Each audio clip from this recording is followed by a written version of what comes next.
Hey guys, tonight we begin with the strange and shadowy year of 536. A year so thoroughly cursed that even medieval peasants, who were not exactly strangers to misery, looked around and said, yeah, something's definitely wrong. So before you get comfortable, take a moment to like the video and subscribe.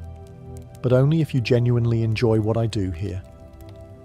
And let me know in the comments where you're tuning in from and what time it is for you. It's always fascinating to see who's joining us from around the world. Now, dim the lights, maybe turn on a fan for that soft background hum, and let's ease into tonight's journey together. Let's set the scene. It's the early 6th century. You're a merchant, a monk, or possibly just someone hoping your turnip harvest doesn't fail again. Life isn't exactly glamorous, but it's predictable. The seasons come and go, the sun rises, does its job, and you complain about it like usual. Then 536 hits, and suddenly the sun doesn't. At first, it's subtle. A few grey mornings, a sky that just seems a bit off. People squint, farmers mumble. Someone makes a joke about the gods oversleeping, but the clouds don't clear. The light stays dim. Days pass. Weeks.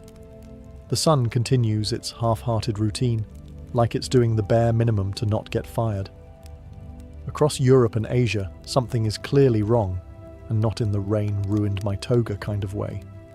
The Byzantine historian Procopius, not known for dramatics, wrote that the sun gave forth its light without brightness. That's historian speak for, this is deeply unsettling and we are all going to die. Other chroniclers describe a dry fog that blanketed the world. Not smoke, not mist, just a weird, lingering greyness that refused to go away. It didn't blow off with the wind. It didn't rain. It just hovered there, like the planet itself was trying to send a vague atmospheric warning and no one was picking up. The result? A year that didn't behave. Crops failed to ripen. Trees stopped growing. Birds migrated in circles. And humans, being humans, tried to explain it. Some said it was divine punishment. Others blamed sorcery, eclipses, or the sins of their neighbours. One guy probably blamed it on a goat. History never wrote his name down, but you know he was there. Meanwhile, the average person, the villager, the farmer, the overworked scribe, just had to live through it. No sun meant colder weather, less food, more confusion, and absolutely no idea how long this cosmic prank was going to last. 536 didn't start with a bang.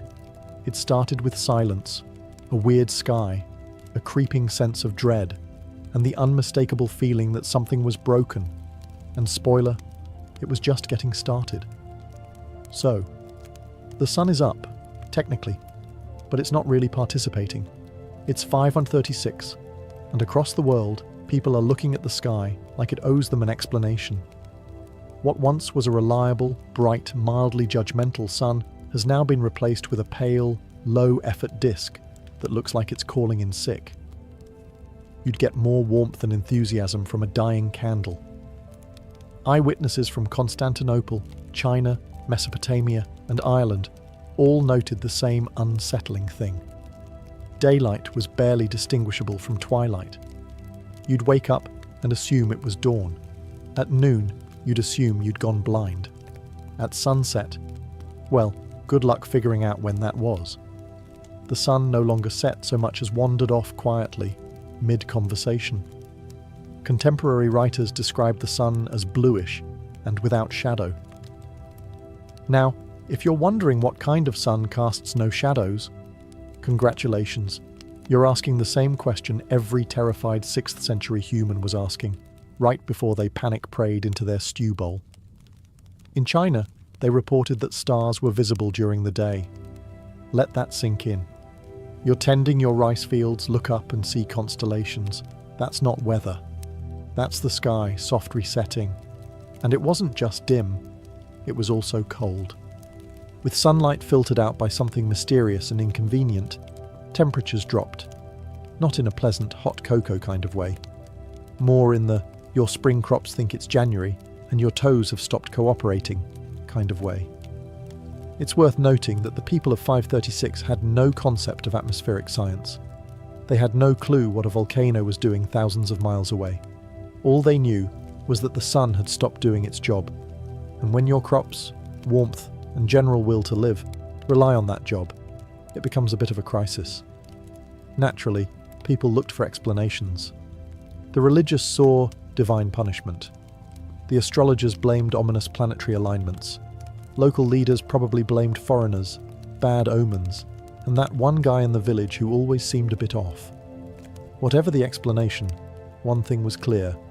The sun had stopped trying.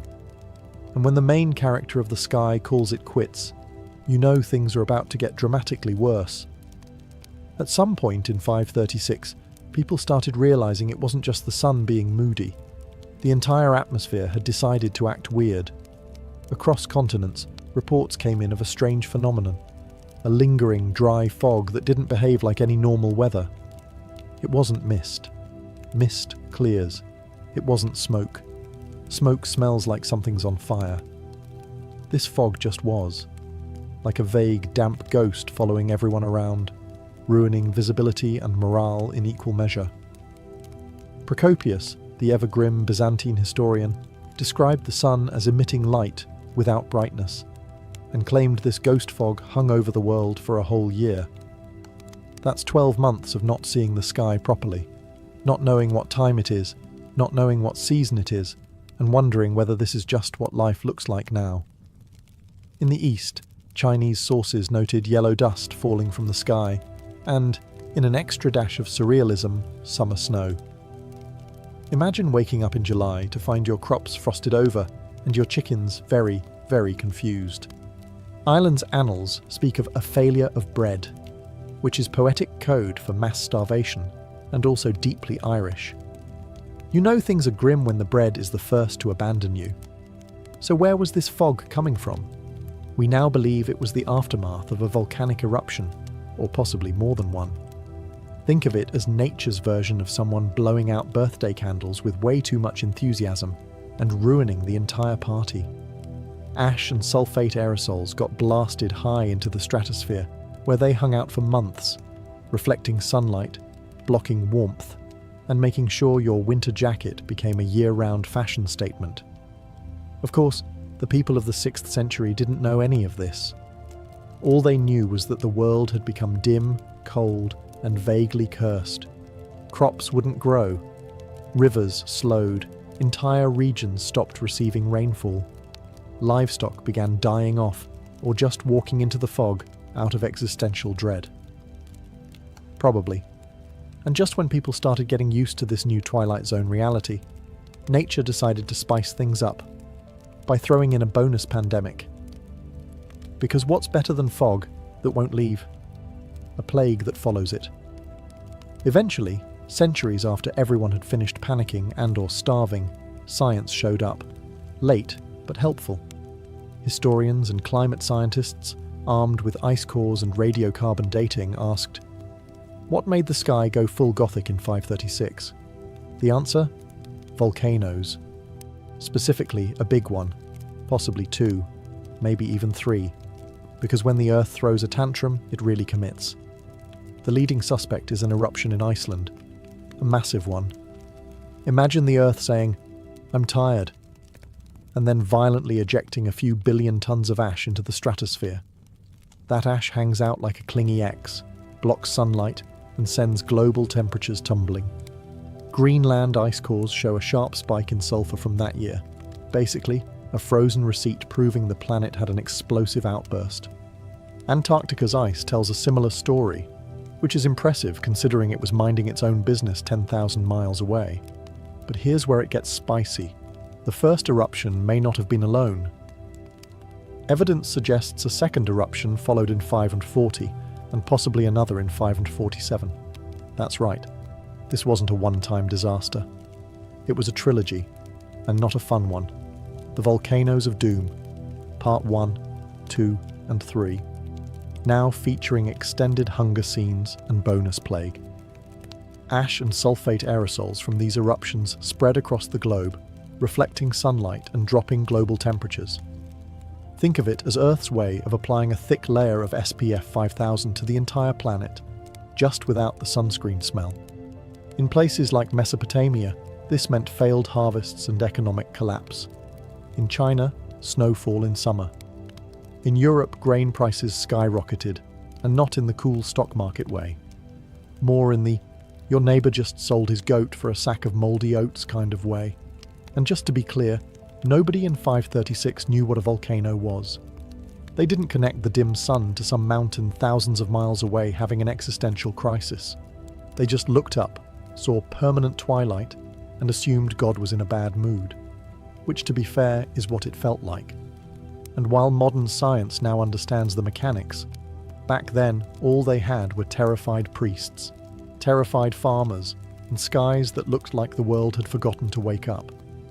So the sun's on strike, the sky looks like it needs therapy, and nobody knows what season it is anymore. Welcome to 536, now with bonus hypothermia.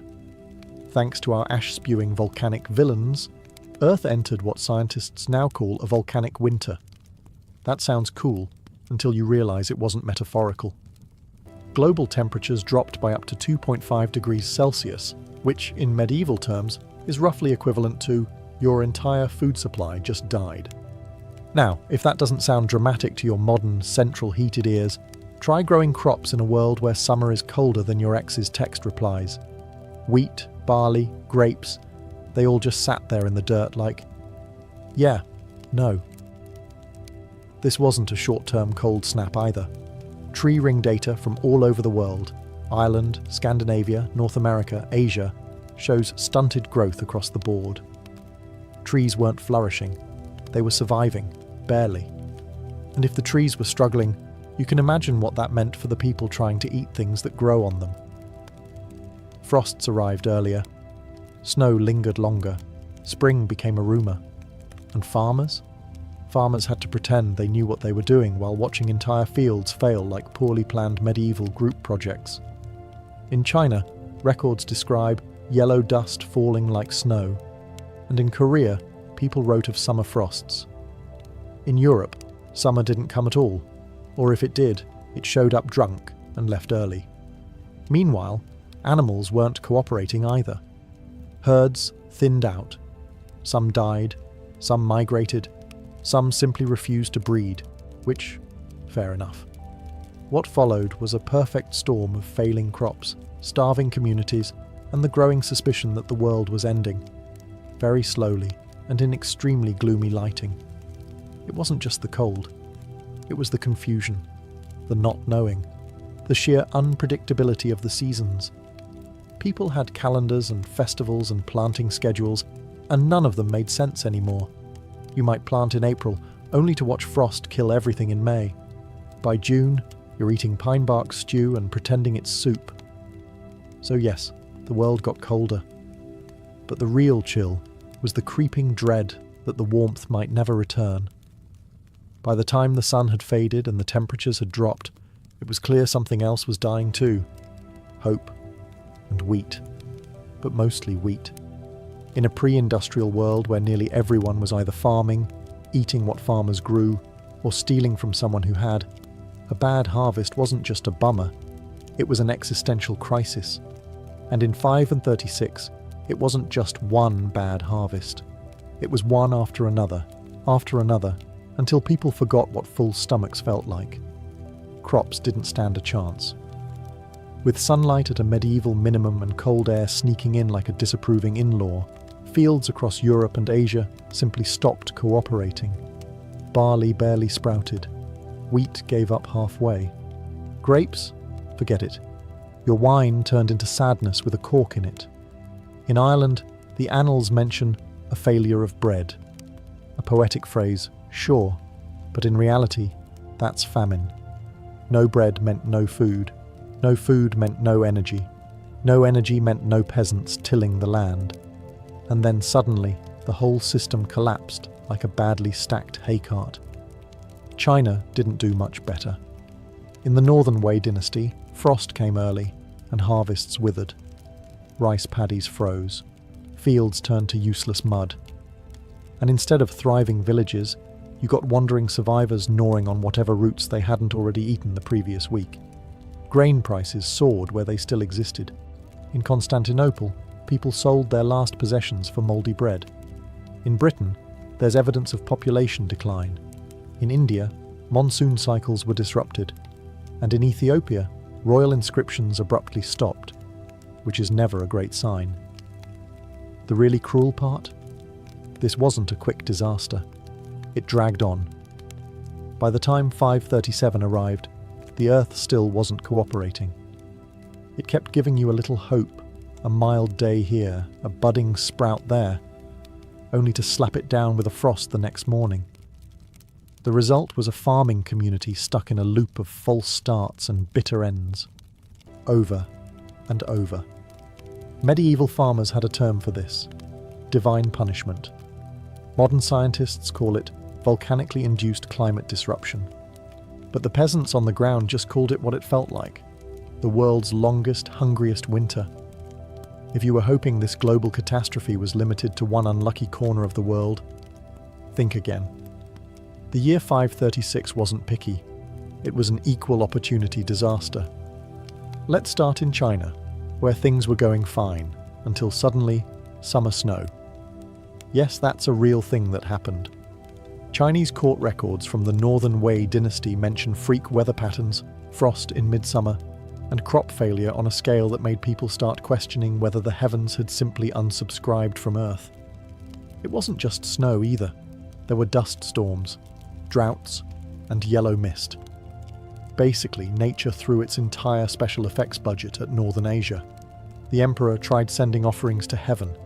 The heavens did not respond, probably ghosted him. The result? Starvation, famine, rebellions. The dynasty collapsed not long after, because if there's one thing that makes people stop believing in your leadership, it's being both cold and hungry under your watch. Meanwhile, across the world in Ireland, the monks were scribbling grim little notes in their annals. Things like failure of bread from the 12th year to the 15th, which, in medieval monk speak, is like screaming into a pillow. That phrase, failure of bread, sounds poetic. It also means no wheat, no oats, and no porridge, which for the Irish of the time meant they were one bad harvest away from eating moss and whatever didn't run away fast enough. Famine swept through communities. Livestock died or were eaten prematurely. Trade slowed. Villages shrank. And remember, this is an era when there were no food banks, no emergency grain shipments, and no helpful online recipes for how to make a meal from a turnip and regret. Even the weather seemed to mock them. Days were short, grey and cold. The sun came out like it had better things to do. And people began turning once again to religion, superstition, or blaming their neighbours, whichever felt more satisfying that week. This wasn't a regional weather event. It was a global catastrophe dressed as a really long, overcast day. From the mountains of China to the bogs of Ireland, people experienced the same terrifying thought: what if the world doesn't come back from this? While China froze and Ireland starved, Scandinavia just vanished. Not in a dramatic, dragon-riding fireball sort of way. No, this was much more unsettling. Scandinavia didn't go out with a bang. It just slowly dimmed the lights and left the party without saying goodbye. The evidence comes from trees, specifically tree rings. Trees are nature's historians, but with better longevity and fewer opinions. And around 536, the trees in Scandinavia stopped growing properly. Narrow rings. No expansion. Total arboreal sulking. You could almost hear them mutter, "hard pass." This is a sign that temperatures had dropped so drastically and growing seasons had shortened so severely that not even the pine trees were coping. And these are trees built for northern gloom. Archaeologists also note a disturbing decline in human activity. Settlements go quiet. Farms are abandoned. Burial sites show a drop-off. It's as if entire communities said, "You know what? We're done here," and walked into the woods, possibly to starve, possibly to flee, possibly because even Vikings need a break from existential dread. This happened before the Viking Age officially began, which is important. By the time the Norse started raiding monasteries and terrifying everyone from Ireland to Byzantium, they had already survived one of the worst environmental collapses in history. Some scholars even suggest that the trauma of this period, the famine, the isolation, the population collapse, helped shape Norse culture. That grim, fatalistic worldview, the sagas about cold, cruel gods and long winters that never end. Yeah, that might have been less mythology and more accurate weather reporting from 536. And because the landscape was already unforgiving, the sudden climate catastrophe didn't just hurt, it devastated. Livestock herds would have been culled, food stores emptied, entire family lines might have ended in a single season. But unlike some parts of the world, the Scandinavians didn't leave behind dramatic chronicles or impassioned complaints. They left silence, and empty spaces where people used to live, which in some ways is worse. It's one thing to read about suffering in a scribe's rant. It's another to dig up a village and realise nobody ever came back. Now, while the sun was ghosting the rest of the planet, let's check in on the Byzantine Empire, specifically its glittering capital, Constantinople. Enter Emperor Justinian the Fern, a man with grand ambitions, a killer legal code, and absolutely no idea he was about to preside over one of the most catastrophic decades in human memory. Before 536, Justinian had been on a roll. He'd codified Roman law into the Corpus Juris Civilis. He'd funded enormous building projects like the Hagia Sophia. He was conquering old Roman territories like someone on a nostalgia tour. Things were going suspiciously well. Then the sky turned grey, the temperature dropped, the food ran out, and the empire that never sleeps got hit with the worst vibes possible. Constantinople, being a city that relied heavily on imported grain, was not amused when harvests failed in Egypt. Bread prices soared. Famine crept into the capital. And because that wasn't bad enough, the darkness in the sky made people wonder if the end times had finally RSVP'd. To make matters worse, Justinian, a man who prided himself on divine favour, now had to explain why God had apparently switched sides. Not ideal for imperial PR. Religious panic spread. Clergy warned of judgment. Some citizens turned to asceticism, others turned to blaming literally everyone else. And Justinian? He doubled down, funded more churches, prayed harder, and likely muttered, "This wasn't in the imperial handbook." But the hits kept coming, because no climate catastrophe would be complete without a bonus pandemic. In 541, Justinian's empire got walloped by the first recorded outbreak of bubonic plague, the infamous Plague of Justinian. It arrived by ship, as most bad news does, and within a few short years, it wiped out an estimated 25 to 50 million people, about half the empire's population. Justinian himself caught it. He survived somehow, but his body wasn't the same, and neither was his empire. Rebellions broke out, military campaigns stalled, bureaucrats died faster than they could be replaced. And all Justinian wanted to do was restore Rome's glory. Instead, he ended up as the emperor who got hit by darkness, famine, plague, and disappointment in that order. As if 536 hadn't already won the gold medal in historical suffering, nature decided to introduce a new player to the misery team: disease. Specifically, the bubonic plague, starring in its terrifying debut performance as the Plague of Justinian. This wasn't your run-of-the-mill sniffles or a medieval case of ate the wrong mushroom. This was a full-blown pandemic, straight from the pages of future nightmares. And it hit at the worst possible time, which, in fairness, was sort of the decade's theme. By the year 541, just as the sun still hadn't fully recovered and everyone was either freezing or starving, or both, the plague casually rolled into Constantinople via grain shipments. Because of course it did. Nothing like a rat-infested cargo hold to really put the cherry on your apocalypse cake. Caused by the bacterium Yersinia pestis, the disease spread rapidly thanks to fleas, rats, and densely packed cities that hadn't exactly invented germ theory yet. Symptoms included fever, vomiting, swollen lymph nodes, and sudden death. The kind of thing that makes you nostalgic for famine. Estimates vary, but the death toll was staggering. 25 to 50 million people across the Byzantine Empire and beyond. That's up to half the population, gone in just a few short years. You couldn't swing a censer without hitting someone already buried. The Emperor Justinian himself caught it and survived, but many of his officials weren't so lucky.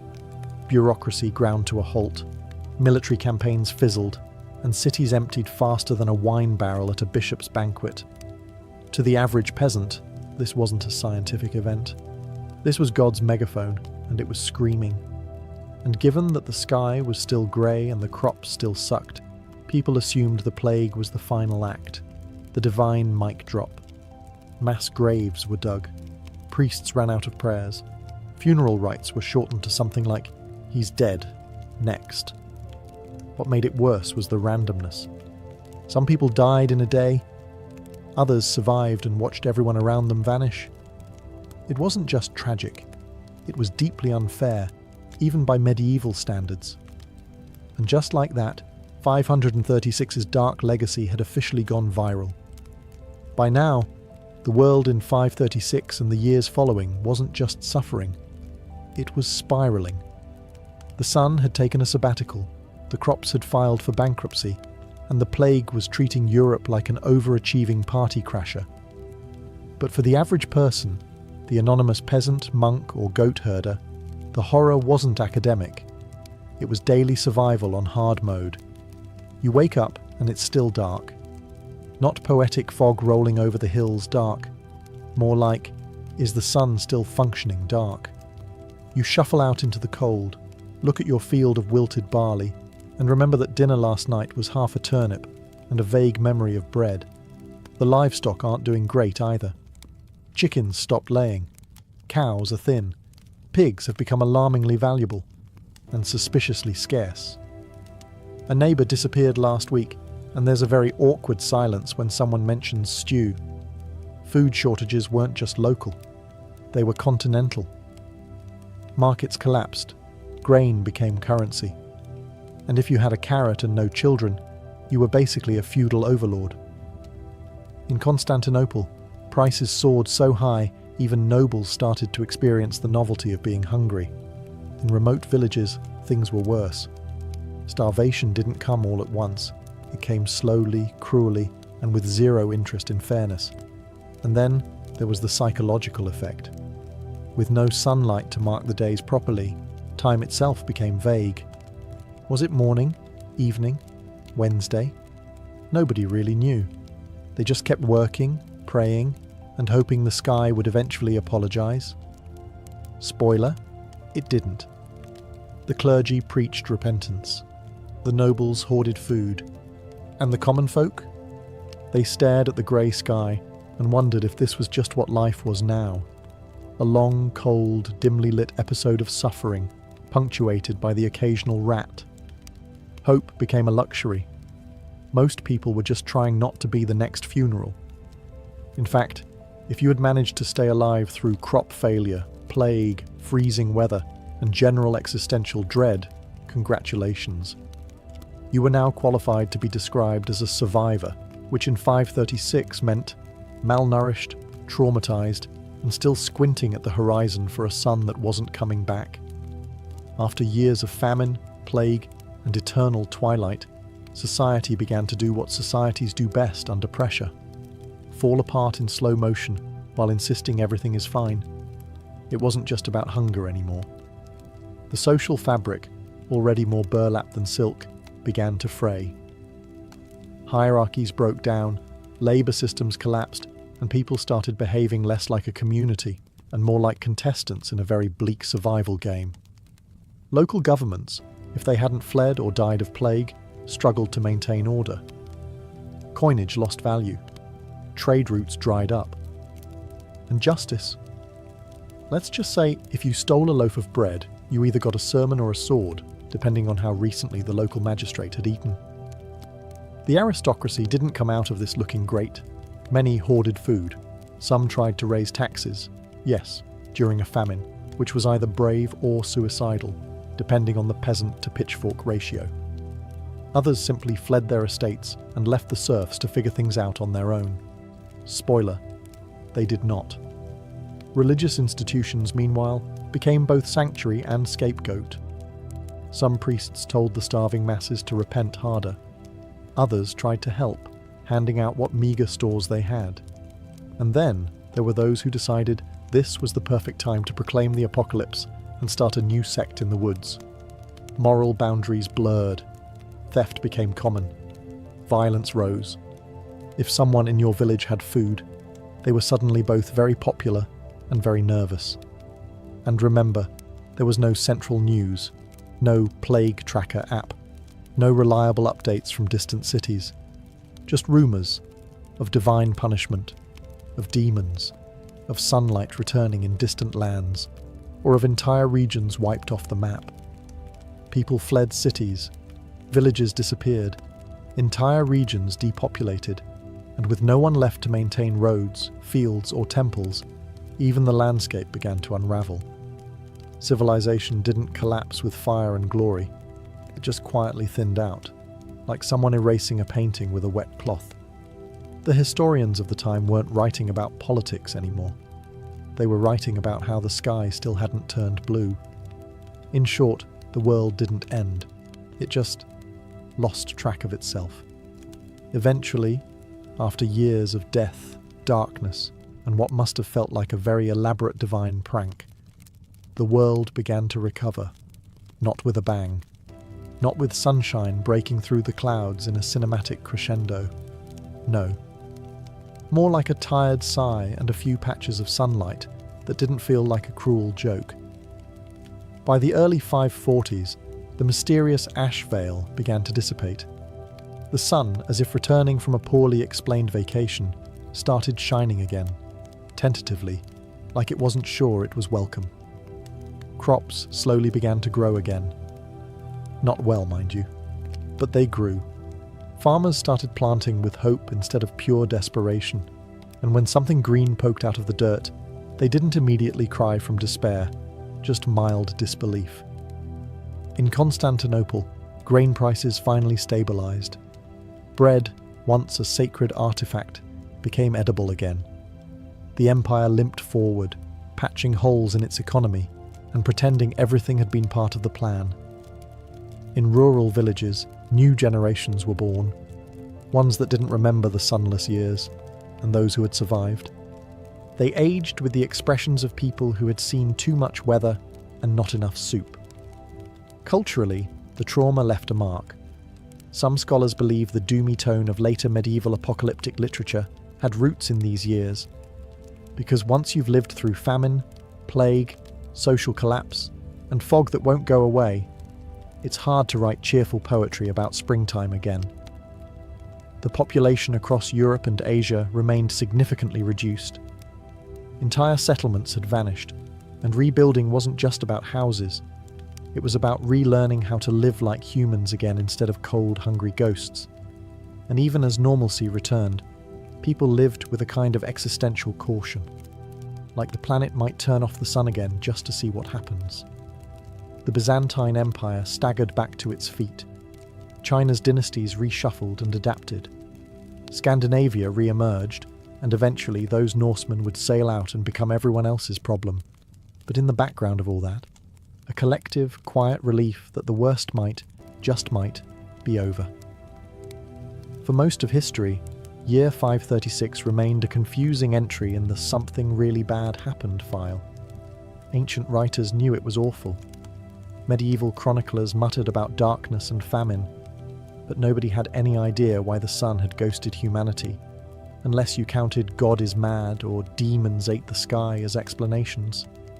It wasn't until the 20th century, when humanity developed the ability to drill into ice instead of just falling through it, that the mystery started to crack. Enter the ice cores, long cylinders of ancient frozen layers pulled from Greenland and Antarctica, like the Earth's extremely passive-aggressive memory sticks. Within those layers, spikes in sulfur and ash, right around 536 AD, as well as two more in 540 and 547. Which led scientists to a conclusion the medieval world never saw coming. Volcanoes. Massive ones, probably multiple. At first, researchers thought it was a big eruption in Iceland. Then they considered volcanoes in Central America. Then Indonesia. Or maybe Alaska. Basically, the planet coughed, and scientists are still arguing about which lung it came from. But the result was the same. Ash blasted into the stratosphere, where it spread across the globe, reflecting sunlight and lowering temperatures for years. Nature's version of dimming the lights and forgetting where the switch is. This insight changed how we understand climate disasters. It wasn't divine punishment. It was geophysics with terrible timing. What's fascinating is how modern science didn't just solve a mystery, it reframed history. Suddenly, the famines, plagues, and collapses of the 6th century weren't isolated events. They were connected. One massive natural event, or possibly 3 in a row, triggered a cascade of suffering that spanned continents. Even more sobering, it could happen again. Volcanoes don't care about your Wi-Fi or your global supply chains. They'll do what they did in 536, block out the sun and watch us panic. But at least now we'd understand why our tomatoes are dying. Still, knowing the cause doesn't change what people went through. For them, the sky went dark, the food ran out, and nobody had answers. It just took science 1,500 years to say, oh yeah, that was definitely the volcano. There have been bad years in history, plenty of them. 1347 had the Black Death. 1914 kicked off a world war. 2020, well, let's not open that can of face masks. But 536 AD still holds a special ice-crusted place in the top 10 most unpleasant human experiences list. It wasn't just bad. It was comprehensively miserable. A multi-year disaster combo platter with extra doom on the side. What makes 536 so haunting isn't just the volcanic winter, the famine, the plague, or the population collapse. It's the fact that all these things happened together, in a pre-modern world already balancing precariously on mud and superstition. Imagine surviving 1 year of near-permanent twilight, food shortages and existential sermons. Then imagine year 2 shows up with a fresh volcanic eruption and a helpful reminder that you still haven't seen the sun. Then imagine the Black Death's less famous, equally rude cousin knocks on your city gate in year 5 and says, "Hi, I live here now." People back then didn't know what was happening. They had no word for climate disruption, no concept of volcanoes erupting thousands of miles away, and definitely no epidemiology podcasts. All they saw was a world that suddenly stopped making sense. And perhaps that's what really sticks with us. Because even now, with satellites, scientists, and 24/7 news cycles, there's something profoundly unnerving about a year when the sky went out and nobody knew why. It reminds us that nature doesn't need a reason. The planet can, at any time, throw a tantrum powerful enough to send us scrambling back to firewood and guesswork. And yet, people endured. They suffered, starved, buried loved ones, and carried on. Not because they had answers, but because there wasn't really a choice. So yes, 536 was the worst year to be alive, and it lingered, like a cosmic hangover, for decades. But it's also a story of survival, quiet, stubborn, frost-bitten survival. And maybe that's what makes it so compelling. Because deep down, we all suspect that if the sun went out tomorrow, we'd still argue over bread prices, blame the government, and try to make stew from whatever's left, just like they did. The 12th century didn't start with a bang, but with a whisper of stone blocks being hauled by oxen and chants echoing from dusty construction yards beside crumbling Romanesque churches. Something monumental was stirring. Across France, England, the Holy Roman Empire, and even the distant fringes of Spain, cathedrals began clawing their way up toward heaven. But why? Europe was changing, fast. Cities were growing, trade was rebounding, and the church wanted to show off a bit. It needed to remind everyone who was boss. And what better way to do that than by building the most awe-inspiring, terrifyingly massive buildings anyone had ever seen? These weren't simple upgrades. This was a full-on architectural arms race. Towns competed with each other not through war, but through stone. If one city built a church with a 50-foot nave, the next wanted one twice as long, with more stained glass, more towers, more miracles carved in limestone. Bishops wanted their legacy in stone. Kings wanted the people to see divine authority in architecture. And ordinary people? They were just trying to get into heaven. One coin, one pilgrimage, one back-breaking labour shift at a time. And yet, none of this would have worked if someone hadn't figured out how to cheat gravity. Enter the Gothic style. This new approach flipped everything people thought they knew about church design. No more thick, squat walls. No more tiny windows that let in just enough light to remind you that daylight existed. Gothic architecture embraced air and light. It wanted God to see in, and for you to see out. Pointed arches, ribbed vaults, and those miraculous flying buttresses.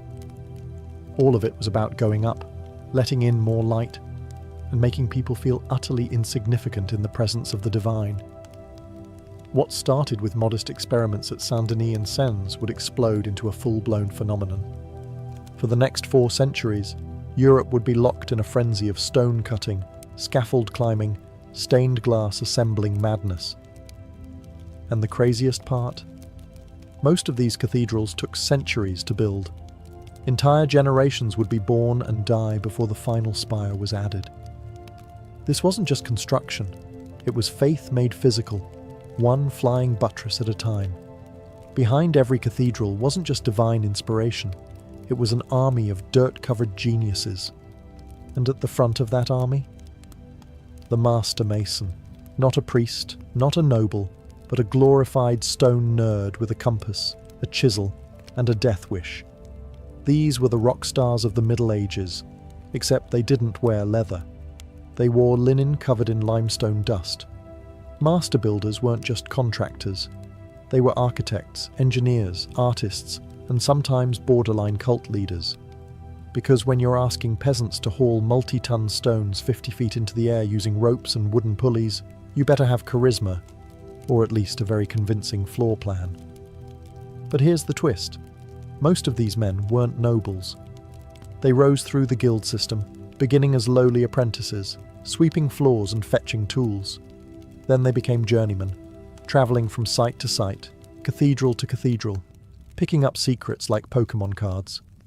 Only after decades of experience, and possibly losing a few toes, would one be trusted with the title of master. And the math, terrifying. Without calculators or modern geometry textbooks, these builders figured out how to distribute weight from ceilings the height of a redwood tree, across vaults, down columns, and out through flying buttresses. If they got it wrong, entire sections could collapse, and often did. There were collapses in Beauvais, in Lincoln, even parts of Cologne. Each disaster became a lesson for the next project. But for every failure, there was a marvel. The precision in places like Reims or Amiens Cathedral is enough to make modern engineers sweat. These men calculated angles by eye, with strings and chalk, creating load-bearing marvels that still stand centuries later. They worked with stonecutters, woodworkers, glaziers, and labourers in what was essentially the most chaotic group project of the century. They didn't just draw blueprints, they commanded entire construction ecosystems.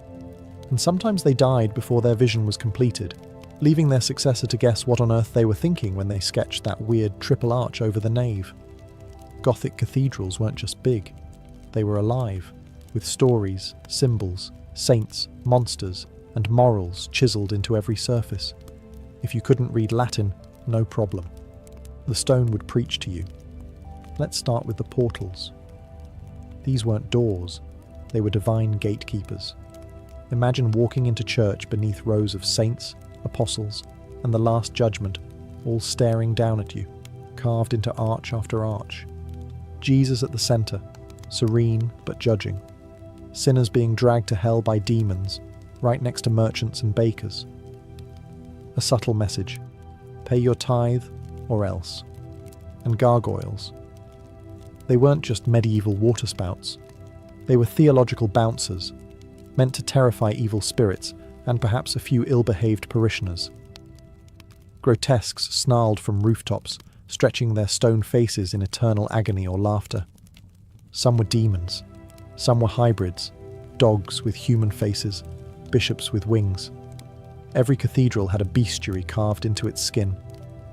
Inside, the columns weren't plain cylinders. They were forests of symbolism. Capitals at the tops of pillars held tiny sculpted dramas, Cain killing Abel, drunken Noah flashing his sons, or monks fighting snails, don't ask. The choir stalls were even cheekier. Hidden in the woodwork were carvings of flatulent peasants, lusty monks, and animals doing very unholy things. But it wasn't all jokes and damnation. The stonework was also a Bible in 3D. From the creation to the Passion of Christ, from Old Testament kings to obscure local saints, every inch taught a lesson. These cathedrals were theology textbooks for the illiterate, monumental sermons frozen in limestone. And the artisans? They worked in secret. Most didn't sign their names. Their reward wasn't fame, it was faith, though occasionally one would sneak in a signature. A tiny self-portrait perhaps, or a carved insult aimed at a rival mason 2 levels below. The stone told stories, but also served as propaganda. Kings, bishops, and local patrons often demanded their own faces appear beside saints. Political rivals were turned into demons. Enemies of the church found themselves eternally boiling in bas-relief hells. Step inside a Gothic cathedral and the first thing you'd notice, after your neck started to ache from looking up, was the light. Not just sunlight, but coloured light. Divine light. Light that told stories and made you feel like you'd walked into another world entirely. Welcome to the age of stained glass. In the Gothic mind, light wasn't just illumination, it was theology. God was light. And the cathedral was supposed to be a taste of heaven on earth, so of course it needed windows that glowed with celestial fire. The windows were massive, especially compared to their Romanesque predecessors. And they weren't just decoration, they were epic murals in glass. The rose windows of Chartres and Notre Dame. They're basically round, radiant comic books. You'd see the creation of the world in one panel, Noah's Ark in another, and a full genealogy of Christ squeezed into a kaleidoscope of red and blue. Every pane had meaning. Red stood for blood and martyrdom, blue for the Virgin Mary, gold for divine light, green for rebirth. Each piece was hand-cut, painted with fine lines of iron oxide, then fired in a kiln. The result? Glass that could outlast kingdoms. These weren't solo projects either. Stained glass artists worked in teams. Designers, colorists, painters, glass cutters, all orchestrated like a medieval film studio. And the funding? Often crowdsourced. Local guilds would sponsor entire windows, sometimes sneaking in a self-serving panel at the bottom. This window donated by the fishmongers. May their herring always be fresh. The effect on worshippers? Pure awe.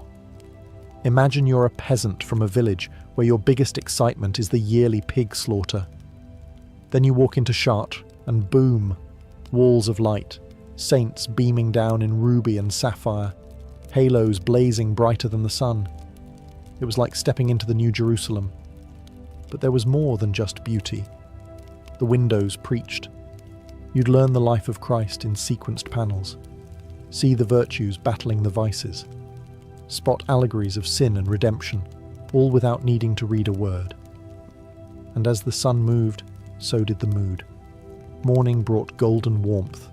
Midday filled the nave with holy fire. At dusk, the windows flickered like dying embers, reminding everyone that light, like life, was fleeting. To the average medieval villager, flying buttresses probably looked like architectural witchcraft. Big stone arms launching out from the cathedral's walls, connected to piers that didn't even touch the building. Madness.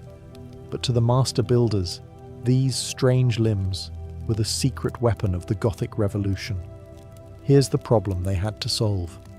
Gothic cathedrals were tall, insanely tall. Their ceilings reached 100 feet or more. And those towering ribbed vaults? They pushed tons of weight outward, not just down. If you didn't support that sideways thrust, your fancy church would become a very expensive pile of rubble. Enter the flying buttress, a structural cheat code. Instead of building thick, heavy walls like the Romanesque churches, Gothic architects wanted walls full of windows. And since windows are basically architectural holes, they needed something else to hold the building up. That something else was the flying buttress, an external arch that caught the outward force of the ceiling and channeled it safely into a distant pier. The result? Interior walls could be thin, open, and filled with glorious stained glass. But these weren't just functional bones. They became part of the cathedral's aesthetic. Builders sculpted them, decorated them with pinnacles and crockets, even turned them into miniature stone forests. Look at Notre Dame of Paris or Amiens Cathedral, and you'll see these buttresses marching like Gothic soldiers around the apse. Each one was a mathematical triumph. They had to be placed precisely, angled correctly, and balanced with the exact amount of counterweight. Too weak and they'd snap under pressure. Too strong and they'd crush the nave. It was a medieval Goldilocks problem, except the porridge was tons of granite, and failure meant disaster. Of course, not every experiment went well. Beauvais Cathedral famously overreached. It aimed to be the tallest of them all, but despite flying buttresses and reinforcements, parts of it collapsed. Several times. It remains unfinished to this day, proof that even the best builders could fly too close to the architectural sun. But when they got it right, the effect was gravity-defying. You'd walk into a space that felt like it was floating. Walls disappeared. The ceiling hovered like a cloud. And you had to ask yourself, how is this even standing? At some point, Gothic builders looked up at their already impressive cathedrals and said, what if it were taller? And thus began one of the strangest arms races in medieval Europe, the vertical competition to see who could poke God in the eye first. Towers weren't just about ringing bells or getting a good view of the town square. They were statements of wealth, of faith, and of raw civic ego. Cities weren't content with modest steeples. They wanted the tallest, the most dazzling, the one pilgrims would talk about long after their feet stopped bleeding. Each cathedral had its own approach. Notre Dame in Paris grew two massive twin towers that loomed like stone guardians over the Seine. Chartres stacked its towers unevenly, one Romanesque, one later Gothic, because symmetry is for cowards. And Cologne Cathedral? It set out to become the tallest structure in the world. Construction began in the 1200s. They didn't finish until the 1880s. That's commitment. Spires came next. The pointed hats of the Gothic world. Not just towers, but elongated spears that reached absurd heights, defying logic and daring gravity to try something. Salisbury Cathedral's spire, for instance, stands over 400 feet tall. They built it without steel or modern cranes, just ropes, muscle, and a bit of medieval recklessness. But going higher came with danger. Every inch upward increased the load, the sway, the risk. High winds could snap unsupported spires. Lightning strikes were constant. Some towns even hired spire watchers, people who basically stared at the structure to see if it looked like it was about to fall. And yet, people kept building. Part of it was theological. The higher the structure, the closer to God. But part of it was also psychological. These were skyline wars. If your neighbour city had a taller spire, you were basically admitting their faith and purse was bigger. Unacceptable. The result? A jagged forest of stone erupting across Europe. These towers weren't just for looking pretty. They held bells the size of wagons, clock mechanisms, even relics. Some doubled as watchtowers or defensive platforms. Others just existed to impress, intimidate, or occasionally terrify. Gothic towers didn't whisper heaven. They screamed it. But for all the power and ambition in stone, the real heartbeat of a cathedral lay somewhere else, in the human drama of those who built, worshipped, and sometimes died within them. Beneath every towering cathedral was a foundation of bone, figuratively and sometimes literally. These monuments to faith weren't built by angels or saints. They were built by muddy-booted, callous-handed humans, stonecutters, carpenters, glaziers, blacksmiths, and a small army of anonymous labourers who got none of the glory and all of the back pain. Let's start with the masons. They weren't just stone stackers, they were craftsmen who turned quarried rock into load-bearing poetry. A master mason might have designed the cathedral, but it was the ordinary journeymen and apprentices who did the carving, chiselling and hauling. Every block had to fit perfectly, no margin for error. A mistake could mean collapse. Then there were the carpenters. They didn't just build scaffolding, they built machines. Giant treadwheel cranes powered by men walking like hamsters. Movable platforms, precision wood forms for pouring mortar. The wooden framework inside a vault or arch had to be exact, or the whole thing would cave in the second they removed it. No pressure. And let's not forget the mortar mixers, the rope makers, the water haulers, and the guys who had to climb to the very top of a spire to install that one final stone. All for a few coins a week, and the privilege of not dying on the job. Many labourers lived on site, in makeshift villages that grew up around cathedral grounds. These camps had their own rules, their own food stalls, and likely more than a few taverns. Accidents were frequent. Tools slipped, stones cracked. Sometimes entire scaffolds gave way. Injuries were often fatal, and workers simply replaced. But why did they do it? For some, it was steady work in a world with few options. For others, it was a way to serve God, to be part of something eternal. And for the few literate or ambitious ones, it was a path to guild membership, even social mobility. Most never saw their work completed. A cathedral could take 100 years or more. One mason might carve a corner of a doorframe, knowing that his grandson would finish the opposite side. That was the rhythm of cathedral building. Long, grueling, generational. You didn't build for yourself. You built for eternity. And though we don't know their names, their fingerprints are still there, in the stones, in the glass, in the weightless arches that somehow still stand. You've seen the outside. You've marvelled at the spires and light-drenched glass. But what was it for? Step inside a Gothic cathedral in its prime, and it wasn't just a building. It was a cosmic stage, and the Mass was the main performance. The day began at dawn, when monks or canons would chant the first of 7 daily prayers. If you were a peasant, you didn't come for those. You came on Sundays, feast days, or when the bells rang loud enough to remind you that salvation might be at stake. The Mass wasn't a quiet affair. It was sensory overload. Incense clouded the air. Bells rang at key moments. Latin chants echoed off the stone, reverberating through the vaulted ceilings. You might not understand a word of it, but that wasn't the point. You were witnessing the divine, not attending a lecture. And then there were the relics. Nearly every cathedral had one. A saint's finger, a splinter of the true cross, a vial of holy tears, some real, most creatively acquired. These weren't just curiosities. They were spiritual powerhouses. Pilgrims travelled hundreds of miles to see them, touch them, or be near them. And where pilgrims went, money followed. Relics meant prestige, donations, and a booming souvenir market. Special events turned the cathedral into full-blown theatre. Think of coronations, royal weddings, funerals, or Easter masses with choirs stacked in balconies, organs roaring, and bishops in gold-threaded vestments processing down the nave. It was holy pageantry, designed to awe and overwhelm. But it wasn't all grand occasions. Cathedrals were everyday spaces too.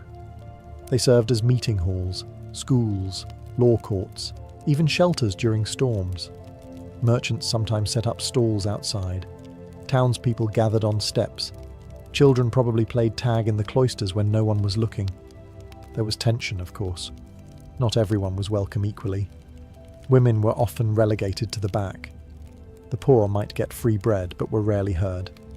And the clergy?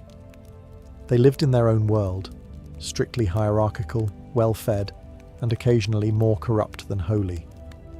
Still, the cathedral was the heart of the city, a place where heaven met earth, where time moved differently, and where stone and ritual wove together to remind everyone of their place in the grand, divine order. By the late 1500s, the Gothic cathedral, once the crown jewel of Christendom, was becoming a relic of its own. The world was changing, and those majestic towers and stained glass sermons were suddenly out of step with the times. The Renaissance had arrived, and with it came a new obsession: classical antiquity. Architects and patrons now looked to ancient Rome for inspiration. They wanted symmetry, domes and clean lines, not flying buttresses and forests of pointed arches. To the Renaissance mind, Gothic architecture wasn't divine, it was barbaric. They even called it Gothic as an insult, after the Goths who had sacked Rome centuries earlier. But it wasn't just aesthetics. The Protestant Reformation shook the very foundation cathedrals stood on. Reformers like Martin Luther railed against the Church's extravagance and its obsession with relics, rituals, and indulgences. All things cathedrals had come to embody. In many Protestant regions, cathedrals were stripped of their treasures. Stained glass was smashed, statues decapitated, altars whitewashed. The light that once danced across sacred scenes now fell on bare walls. Meanwhile, Catholic regions doubled down. The Counter-Reformation led to Baroque renovations. Gold, marble, and theatrical flair replaced subtle Gothic mystery. The once shadowy nave became a stage of glittering drama.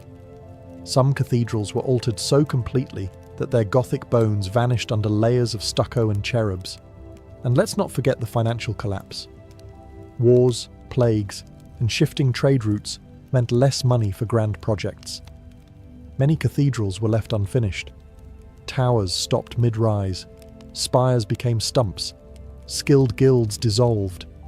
The age of master masons faded like smoke through a broken rose window. But the death of the Gothic wasn't the end of its story. In the 19th century, a Gothic revival swept across Europe. Romanticism rekindled a fascination with the medieval.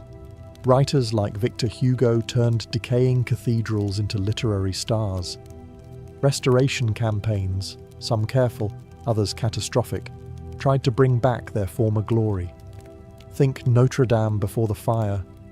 Think Cologne Cathedral, finally finished after centuries. Today, Gothic cathedrals still stand, some pristine, others battle-scarred. They are monuments not just to faith, but to human ambition, imagination, and the desire to touch the heavens with stone.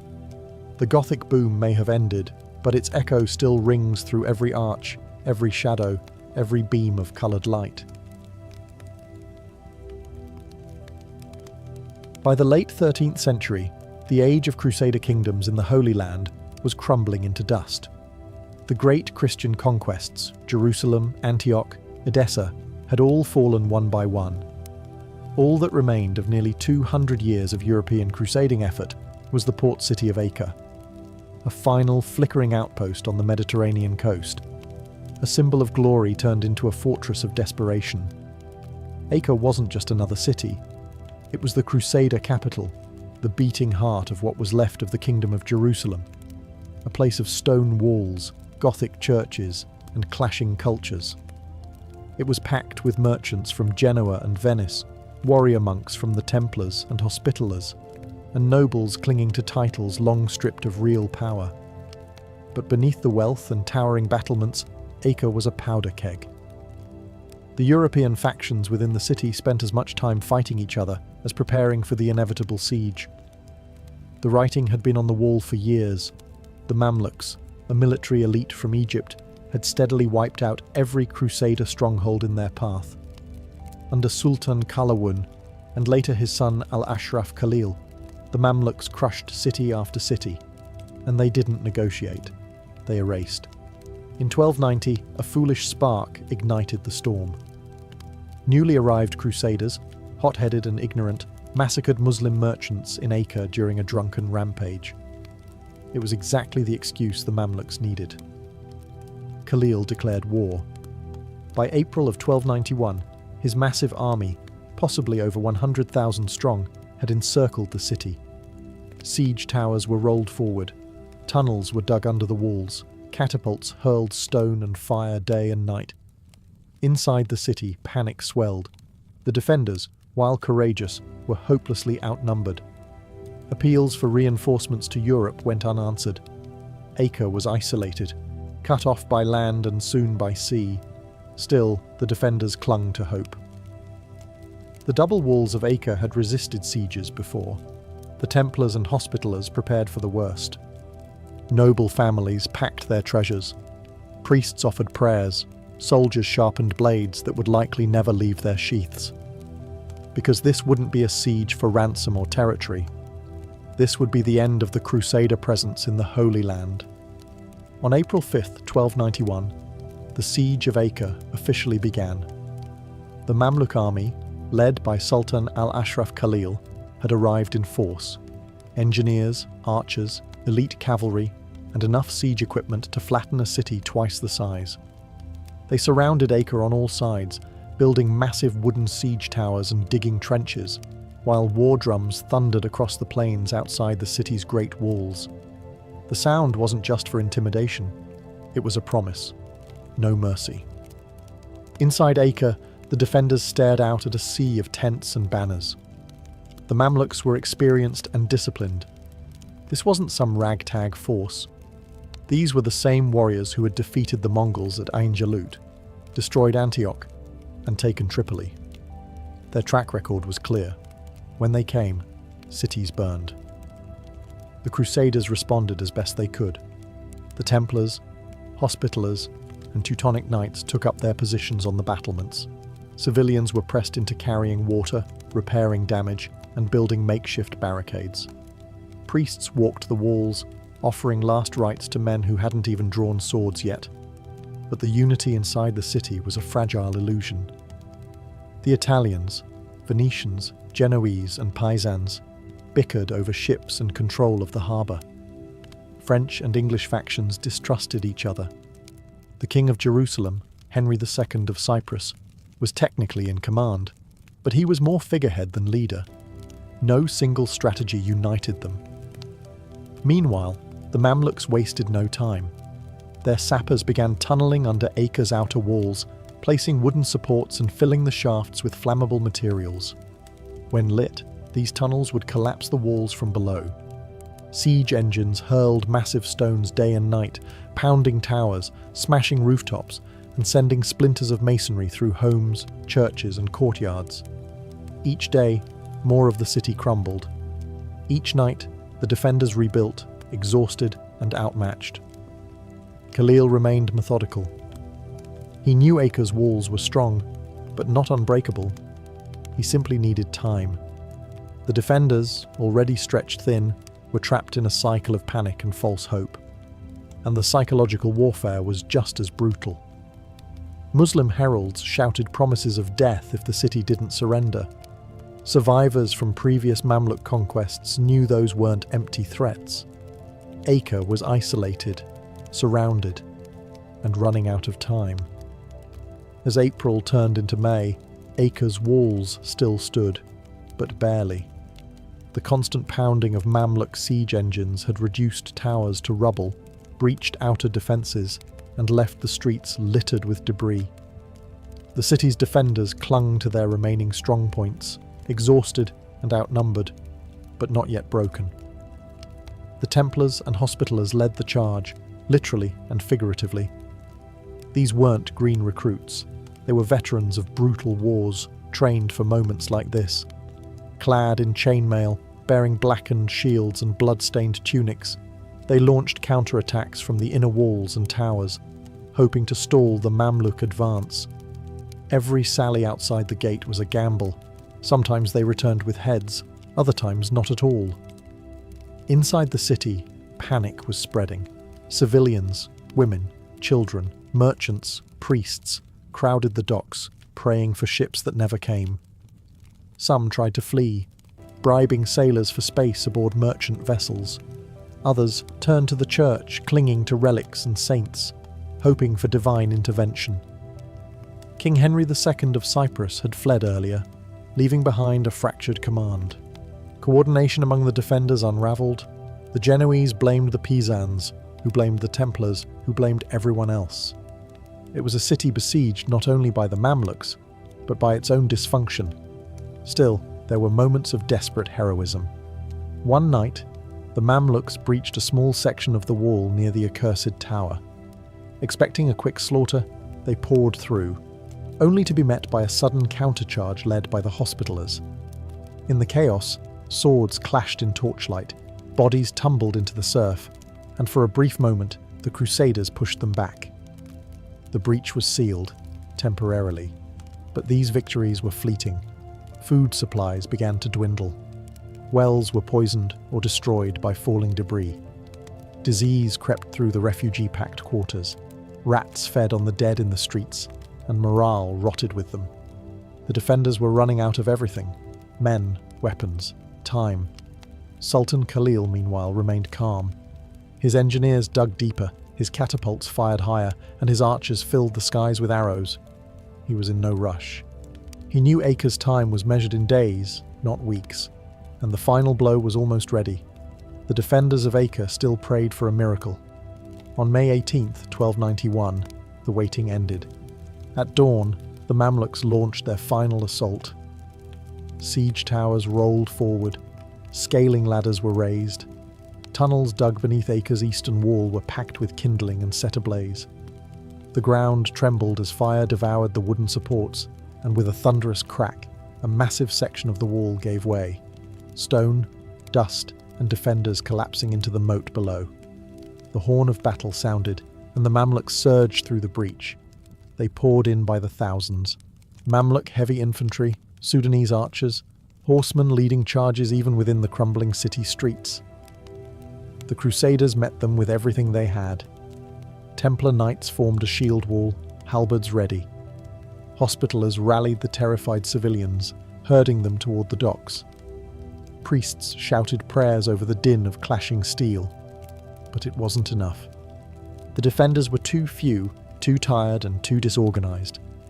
The city that had once withstood wave after wave now cracked like old armor. Buildings burned, homes collapsed.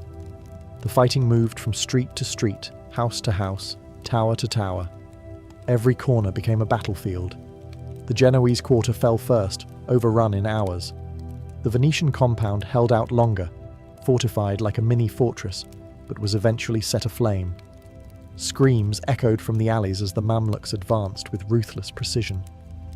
Those who resisted were slaughtered. Those who fled were hunted down. One of the last strongholds was the Templar fortress near the harbour. Thick walls, reinforced towers. It had been the final fallback point in case of disaster. Now, it was the last place left. Inside, women and children huddled in cellars, while knights made a final stand on the battlements. From the roof, they could see the city dying. Acre, once the pride of the Crusader kingdoms, now a furnace of smoke and blood. As night fell, the Crusader resistance collapsed. Most surviving knights fell back to the docks, hoping to escape by sea. The harbour became a desperate bottleneck. Families crammed onto overcrowded ships, shouting, crying, some leaping into the water in panic. Only a few vessels made it out before the Mamluk seized control of the port. By the end of the day, Acre was no longer a city. It was a graveyard. As the rest of Acre burned and bled, one bastion still held, the Templar fortress, a massive stone complex near the sea. Its walls had resisted Mamluk sieges before.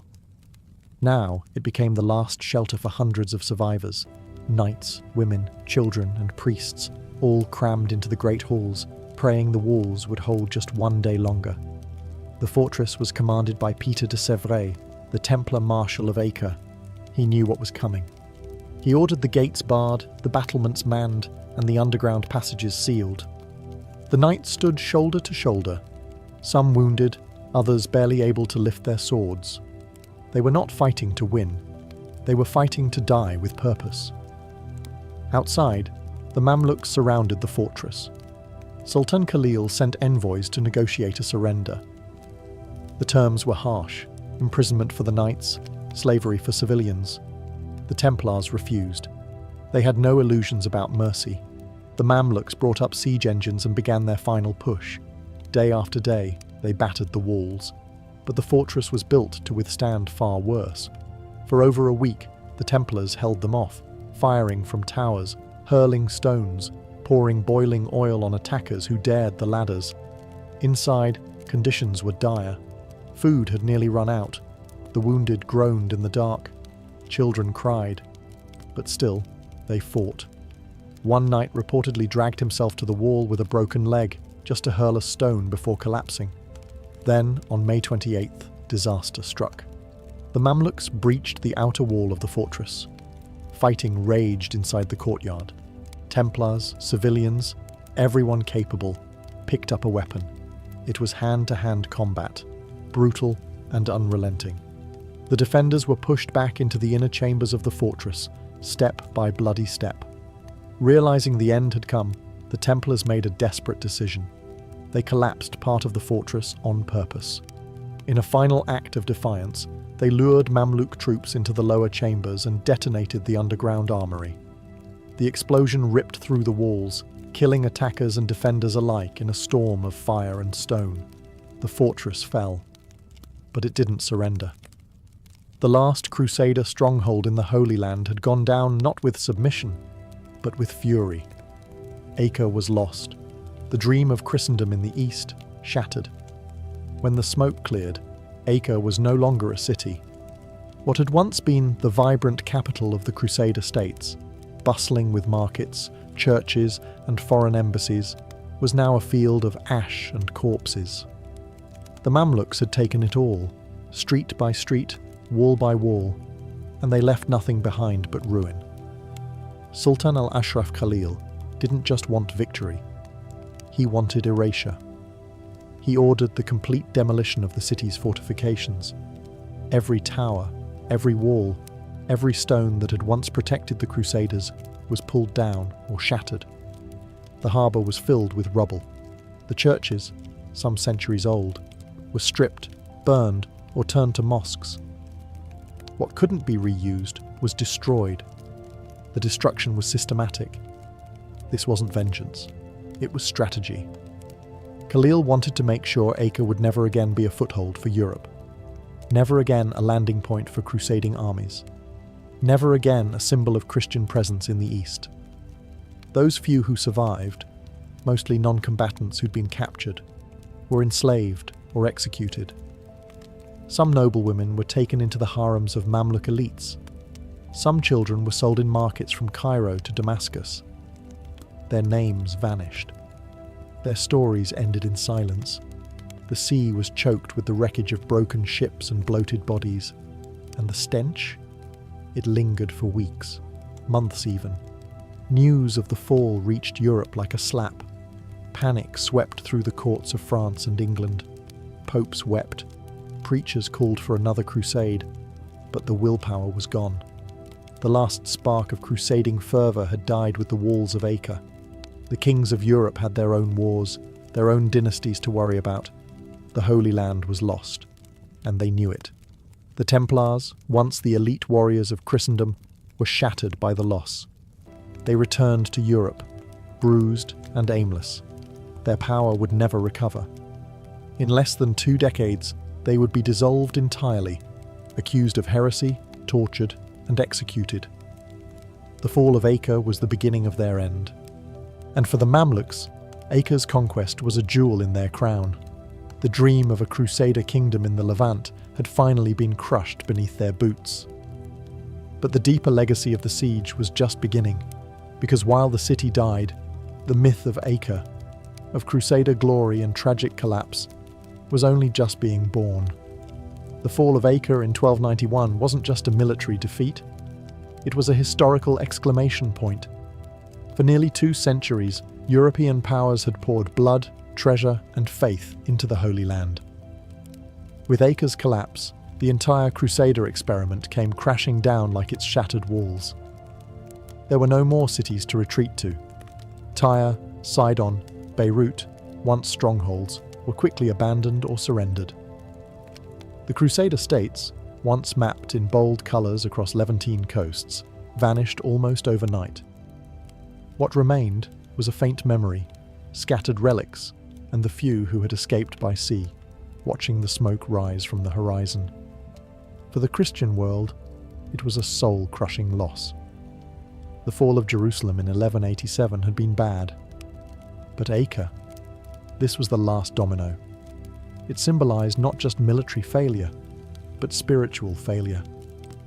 Popes issued desperate calls for renewed crusades, but they fell flat. Europe was exhausted. Internal wars, plagues, and economic shifts pulled attention away from the East. The age of kings donning crosses and leading armies into the desert was over. Meanwhile, the Islamic world celebrated. The Mamluks, under Khalil, had done what generations of Muslim leaders had dreamed of. They had wiped the Latin presence from the region. Cities were reclaimed, mosques re-established, and trade routes reopened. Islam once again controlled the heartlands of the Levant, from Cairo to Damascus. And yet, not everything was so clear-cut. The Crusades had left behind deep scars. Cultural exchange, for better or worse, had transformed both East and West. Arabic texts had flowed into Europe. Architecture, medicine, even food had changed. But the wars had also embedded a legacy of mistrust, violence, and religious division that would echo for centuries. Acre's fall didn't just close a chapter, it ended a worldview. The idea that Europe could plant itself in the Middle East, enforce its will through divine mission, and hold territory in the name of faith. Gone. Instead, the memory of the Crusades would be romanticized, dramatized, and weaponized for generations. Knights in shining armor, noble quests, glorious failures. The truth was far messier, bloody, chaotic, and ultimately tragic. The fall of Acre marked the end of an era. But the Crusader myth, that was just beginning its long afterlife in legend. The fall of Acre sent shockwaves across Europe, not just diplomatically or religiously, but psychologically. For generations, Christendom had believed it was meant to control the Holy Land, that God was on their side, that Jerusalem, Bethlehem, and Acre belonged to the faithful. Now, with the last Crusader stronghold gone, that illusion collapsed. The initial response was disbelief. Chroniclers wrote with outrage and grief. Priests blamed sin and corruption. Kings pointed fingers at each other. How could this have happened? How could an army of holy warriors lose to a sultan from Cairo? But beneath the surface, a quiet resignation set in. There would be no major crusade to reclaim Acre. No 5th, 6th, or 7th wave of European armies sailing to the east. Instead, Europe turned inward. The papacy shifted its focus to rooting out heresy at home. The Inquisition grew stronger. Monarchs redirected their ambitions to internal wars and dynastic struggles.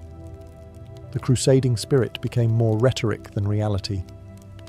In time, the image of Acre took on a different form in the European imagination. It was no longer a city. It became a symbol of lost glory, tragic bravery, and divine punishment. Songs and poems were written of noble knights fighting to the death. Painters and playwrights turned the fall into legend.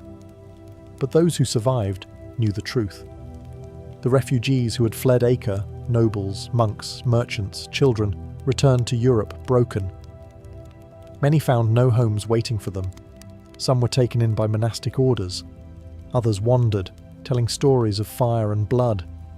The Teutonic Knights eventually shifted their operations to Eastern Europe. The Templars returned to France, where the shadow of Acre would follow them to the pyre. In political circles, the fall of Acre marked the beginning of a new phase. Power was now rooted in land and law, not divine crusade. The era of religious conquest had reached its peak and was beginning its decline. And yet, Acre lingered. It lingered in memory, in propaganda, in the way Europeans spoke of the East, a place of danger, mystery, and opportunity, a land lost, and perhaps someday to be won again. The city itself had vanished, but the myth of Acre had just begun to spread, far beyond its blackened walls. Centuries after its destruction, Acre still haunts the imagination. Its stones were ground to dust, its churches razed, its walls pulled into the sea. But in the minds of European chroniclers and later historians, Acre became more than a city. It became the symbol of the Crusades' tragic fall. The place where chivalry died, where faith collided with futility, and where the dream of a Christian East was buried beneath Mamluk boots. And yet, what survived wasn't the truth of Acre, it was the myth. Romanticized in ballads and epic poems, Acre's defenders were remembered not as fractious warlords and disillusioned mercenaries, but as noble knights fighting valiantly to the end. The political chaos, the greed, the internal betrayals, all smoothed over in favor of a more palatable narrative.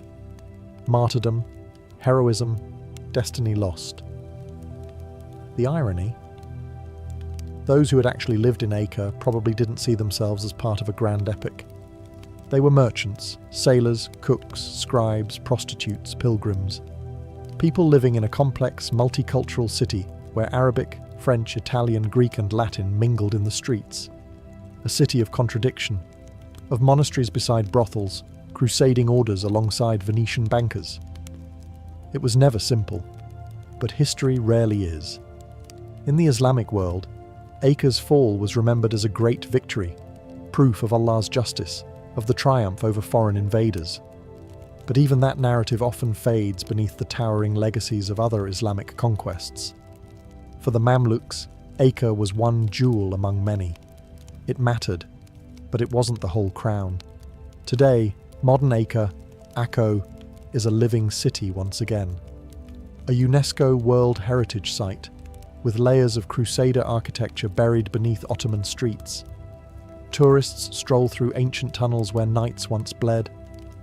Minarets stand beside old Gothic arches. Fishermen cast their nets from the same docks where refugees once leapt for salvation. The past isn't gone. It's just buried, under stones, under myths, under time. And that is the true legacy of Acre.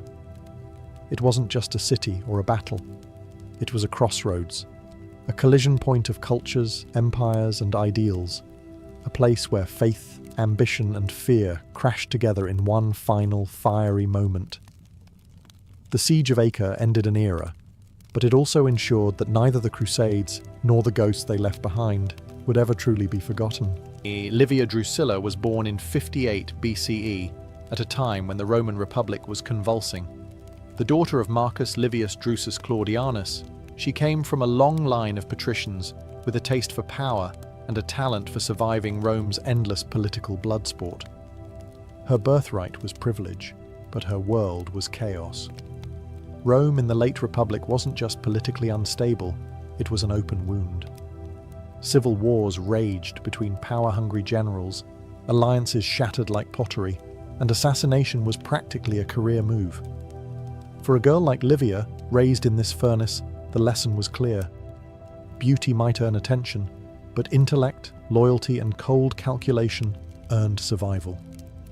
At just 15, Livia was married off to her cousin, Tiberius Claudius Nero, a staunch supporter of the Republic and an enemy of Julius Caesar. This wasn't a love match, it was a political maneuver, as most Roman marriages were. But young Livia quickly adapted to the role of Roman matron, loyal wife, mother-to-be, and quiet observer of the volatile tides around her. When Caesar was assassinated in 44 BCE, the real fireworks began.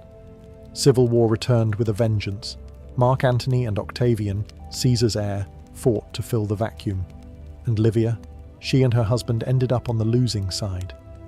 Pregnant with her second child, she was forced to flee Rome, moving from one temporary refuge to another, while her husband dodged Octavian's wrath, That journey through exile, hardship, and near constant uncertainty hardened her. And when she returned to Rome under a fragile amnesty, she didn't just return as a survivor, she returned as someone to watch. That's when she met Octavian. He was 24, she was 19. Both were married. But when Octavian saw Livia, he saw something more than beauty. He saw an equal. Within months, both divorced their spouses. And in one of the most eyebrow-raising political marriages in Roman history, Octavian married Livia while she was visibly pregnant with her former husband's child. For the rest of her life, she would remain at Octavian's side. And when he became Augustus, the first emperor of Rome, Livia became more than just his wife. She became his advisor, his partner, and, some whispered, his puppeteer. When Livia married Octavian in 38 BCE, the Roman elite choked on their wine. He was a rising political star, soon to become Augustus, Rome's first emperor, and she was a pregnant, recently divorced woman. Scandalous didn't begin to cover it, but Augustus didn't care. And Livia, she knew exactly what she was doing. Unlike his previous wife, Scribonia, whom Augustus dismissed on the day their daughter was born, Livia was no emotional distraction. She was quiet, calculating, and politically shrewd. Augustus didn't just marry a woman, he gained a strategist. From the moment she entered his home, Livia positioned herself not as a decorative partner, but as a co-ruler in all but title. She hosted salons, courted senators, advised her husband on political rivals, and carefully cultivated her image as the ideal Roman matron, dignified, obedient, loyal. But beneath the modest stola and veiled head was a mind sharper than half the Senate combined. Though she never received the title of empress during her lifetime, there was no such formal role. Livia wielded influence from behind the curtain. She was given her own household, her own finances, and even her own bodyguard. That was unheard of for a Roman woman. But Augustus trusted her implicitly, and Livia played the long game. She didn't push for public power. She made herself indispensable instead. When Augustus was away, Livia managed his affairs. When senators plotted, she whispered counterplots. When rivals rose, they often fell, sometimes with suspicious speed. Livia's fingerprints were rarely visible, but her presence loomed behind the scenes like a quiet spectre. And perhaps most important of all, Livia never gave Augustus a son. Their marriage was childless. But rather than fade into irrelevance, she ensured her own son from her first marriage, Tiberius, stayed close to the imperial orbit. Livia wasn't interested in being queen. She wanted to found a dynasty. To outsiders, she appeared passive, graceful, pious. She attended religious ceremonies, praised Augustus in public, and lived modestly in a city obsessed with excess. But those who underestimated her did so at their peril. Because while Augustus consolidated the Roman world with legions and decrees, Livia shaped the empire in silence, with whispers, favours, and quiet erasures. The question is, just how far would she go to protect the dynasty she was building? Rumours, as we'll see, suggest she didn't stop at political advice. For all her public grace and devotion, Livia Drusilla's name has always carried a scent of suspicion. Specifically, the sharp, sweet scent of poison. As Rome transitioned from republic to empire, rivals to Augustus fell like dominoes. And though history doesn't record Livia's hand on the cup, it certainly doesn't rule it out. The most infamous accusation: that Livia systematically eliminated anyone who stood between her son, Tiberius, and the imperial throne. Let's look at the body count. Marcellus, Augustus's nephew and early favourite, dead at 19, supposedly of illness. Gaius and Lucius Caesar, Augustus's grandsons and adopted heirs, both dead young, far from home. Agrippa Posthumus, the brutish final grandson, disinherited and mysteriously murdered after Augustus's death. All inconvenient, all removed. And Livia was always near. To her defenders, these deaths were tragic coincidences. Rome was full of disease, and power games were brutal. To her critics, Livia was the Roman Lady Macbeth, working quietly, removing pawns, and setting the board so only her son remained standing. Ancient gossip, especially from writers like Tacitus and Cassius Dio, leaned into this narrative. They painted Livia as cool, cunning, and ruthlessly maternal. They suggested she was the real architect of the imperial succession, not Augustus. In some versions, she even doctored Augustus's will or concealed his death long enough to secure a smooth transfer of power. But it's important to separate smoke from fire. There's no hard evidence Livia poisoned anyone. No confession, no trial. Her alleged victims died far from Rome in ambiguous circumstances. The Roman elite loved a good conspiracy, especially when powerful women were involved. Still, the pattern is convenient. Too many rivals dead. Too many inheritances redirected. Too many murmurs in the dark.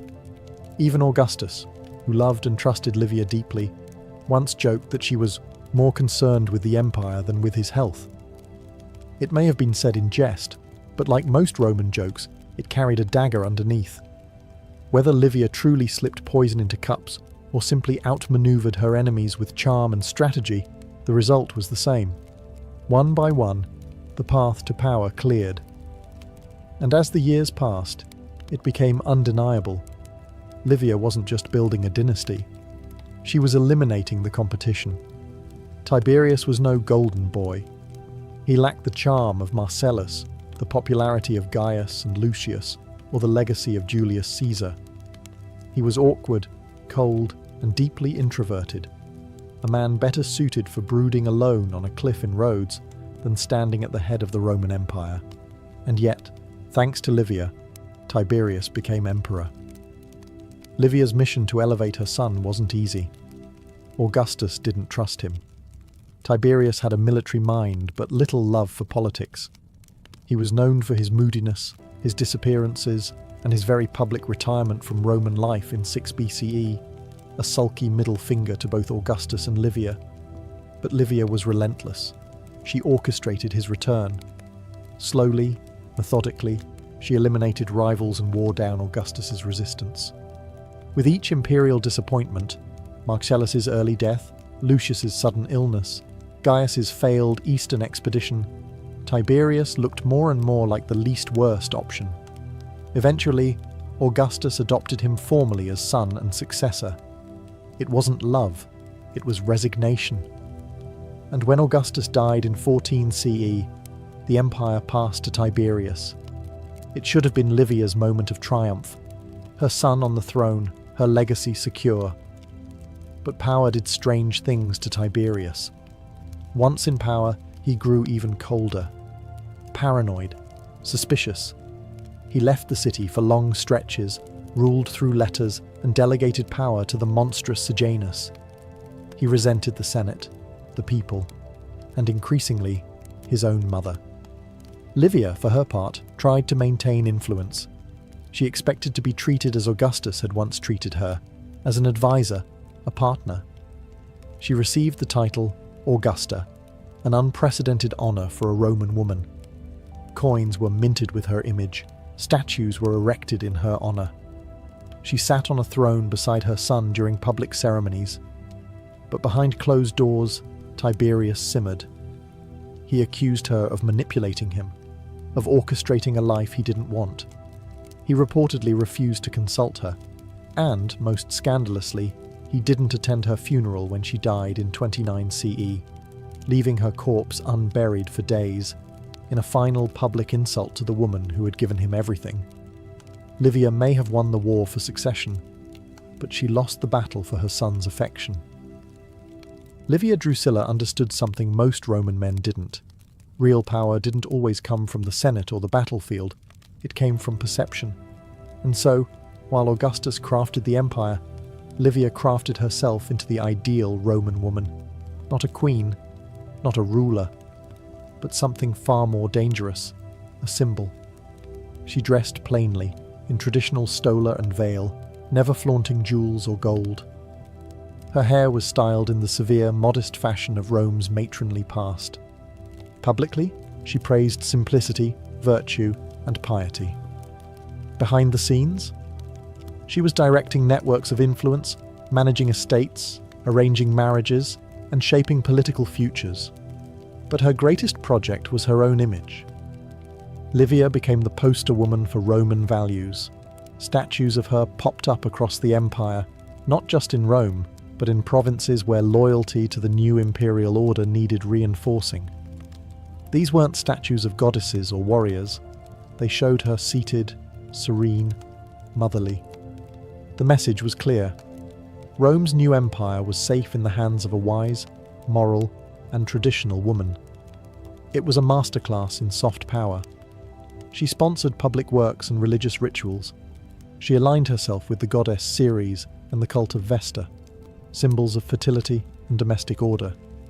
While Augustus claimed to have found Rome a city of brick and left it a city of marble, Livia made sure that marble included her. Even the coins changed. Some bore her face, something unheard of for a woman. Others referenced her virtues, pietas, concordia, fortuna. Livia wasn't just a matron, she was a moral compass carved in silver. This wasn't vanity, it was insurance. In a male-dominated world where women could be discarded at a whim, Livia embedded herself into Rome's political DNA. She wasn't an accessory to power, she was part of the machine, and Augustus played along.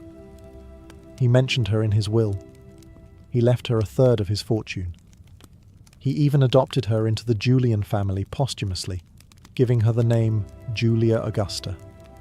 A political move, yes, but also a recognition of her role in building the empire. Through image, through patience, and through ruthless charm, Livia turned herself into something new. A Roman woman too powerful to ignore, too revered to remove, and too intelligent to underestimate. When you look at the mess that was the Julio-Claudian dynasty, madmen, monsters, and megalomaniacs, you'd never guess it was built by a soft-spoken woman in a stola. But Livia Drusilla wasn't just Rome's first lady, she was its dynastic engineer. Her long game began with her own son, Tiberius. She cleared the board for him, but her ambitions didn't stop there. Her grandchildren, great-grandchildren, and stepchildren all were woven into a spider's web of alliances, betrothals, and strategic placements. This wasn't family planning. This was imperial architecture. She arranged the marriage between her granddaughter Livilla and Drusus the Younger, her own grandson. Another granddaughter, Julia the Younger, was tied to Lucius Aemilius Paulus, a senator. Every move was a brick laid in the imperial foundation. But Livia wasn't just playing matchmaker. She was reinforcing bloodlines, consolidating loyalty, and keeping potential enemies under her watchful gaze. Even Germanicus, the wildly popular general and adopted son of Tiberius, had Livia's fingerprints on his ascent. He married Agrippina the Elder, Augustus's granddaughter. The union united Julian and Claudian lines, a symbolic and strategic triumph. Of course, dynasties built on politics and paranoia rarely stay clean. Infighting erupted. Accusations of treason, adultery, and ambition flared among the imperial heirs, and many historians believe Livia had a hand in steering or manipulating the chaos. If someone had to be exiled, discredited, or quietly vanished to preserve the dynasty's core, so be it. And the irony?